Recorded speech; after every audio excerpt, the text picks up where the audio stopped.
ভালো করে দেখ, ক্যামেরা থেকে বল। বাবা ক্যামেরা করছে, বাবা ক্যামেরা সত্যি ভালো হতো। জাস্ট ছোটবেলার কথা মনে পড়ে গেল। থ্যাংক ইউ আমার ছোটবেলার কথা আমাকে মনে করানোর জন্য, মিস উপাংশী দাস। রেস্টুরেন্ট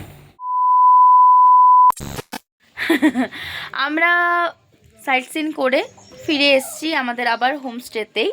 এখন কটা বাজে? এখন 3:50, মানে অলমোস্ট 4টে আমরা এসেছি হোমস্টেতে। এখন আমরা লাঞ্চ করব। লাঞ্চ তো আর নেই, 4টে বাজে, যদি আমাদের জন্য ওকে ডোকে। তো এখন করব লাঞ্চ। আর লাঞ্চের কী মেনু আছে চলো যাই। এমনি তো না হোমস্টেতে বেশিরভাগ চিকেন আর ডিমের ওপরেই কিন্তু অল্টারনেটিভ ওয়েতে চলতে থাকে। তো দেখা যাক কি হয়েছে আজকে মেনুতে, তো সবই শেয়ার করব, সাথে থেকো। ঘুরে ঘাড়ে এসেও সেদিনকেও ছিল কিন্তু সিম্পল লাঞ্চ, ডাল, স্যালাড, আলু চোখা, আলু আর স্কোয়াশ ভাজা, আর ছিল ডিমের ঝোল, আর পাঁপড় ছিল। এসব খেয়ে একটা টানা ঘুম লাগিয়েছিলাম, কেন কিনা সবাই খুব টায়ার্ড ছিলাম। তারপরে সন্ধেবেলাতেই চলে এলো আমাদের এখানে চা। আমাদের ঘরেই দিয়ে গেছিলো চাটা। চাটা আসার পর এনজয় করে খেয়েছিলাম চাটা, বিশ্বাস করো। কারণ এত টায়ার্ড ছিলাম যে আমরা খাওয়া দাওয়ার পর কখন যে ঘুমিয়ে পড়েছি কেউ বুঝতেই পারিনি। সন্ধেবেলা স্ন্যাক্স হিসেবে দেওয়ার কথা ছিল ফ্রেঞ্চ ফ্রাই। আর সেই দিনকে আরেকটা জিনিস ছিল, সেটা হলো মোমো। গরম গরম মোমো, যা অসাম ছিল না, টেস্ট কি বলবো। আর এই ফ্রেঞ্চ ফ্রাইগুলো একদম রেস্টুরেন্ট স্টাইল ছিল, দাদা এত ভালো বানিয়েছিল। তারপরে ডিনারের পালা। ডিনারে চলে গেছিলো স্কোয়াশ আলু ভাজা, সাথে ছিল ডাল আর চিকেনের কষা।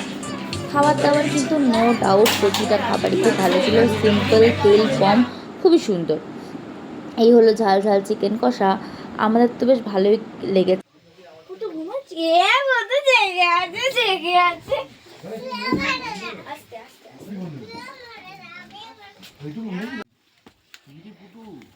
তো ফাইনালি আজকের মতো দি এন্ড। আমাদের ডে 2ও কমপ্লিট, সুন্দর ঘোরাঘোরা হলো। ডিনার কিন্তু ভালো হয়েছিল। চিকেনের ডিশটা তো আজকে আমার বেশ পছন্দ হয়েছে।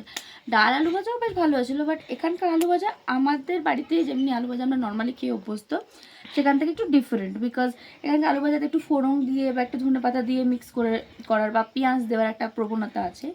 বাট যে কটা দিন যা যা খেয়েছি আমার বেশ ভালো লেগেছে। আর এই হোমস্টেতে কিন্তু আজকের এই রাতটাই কিন্তু আমাদের শেষ দিন। আমরা কালকে বেরিয়ে পড়বো আবার একটা জায়গার উদ্দেশ্যে, আবার একটা জায়গাকে এক্সপ্লোর করতে, আর আরও একটা হোমস্টে থাকতে সেখানকার।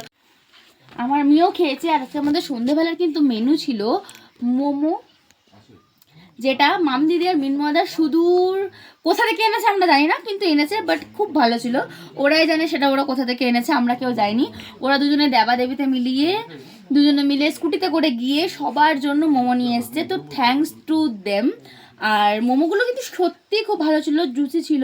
বাট আমি জানি না কলকাতার মোমো আমাদের এরকম কেন খেতে হয় না, কিন্তু এখানে কিন্তু সত্যি বলতে এত জুসি মোমো যে তোমাদেরকে কি বলবো।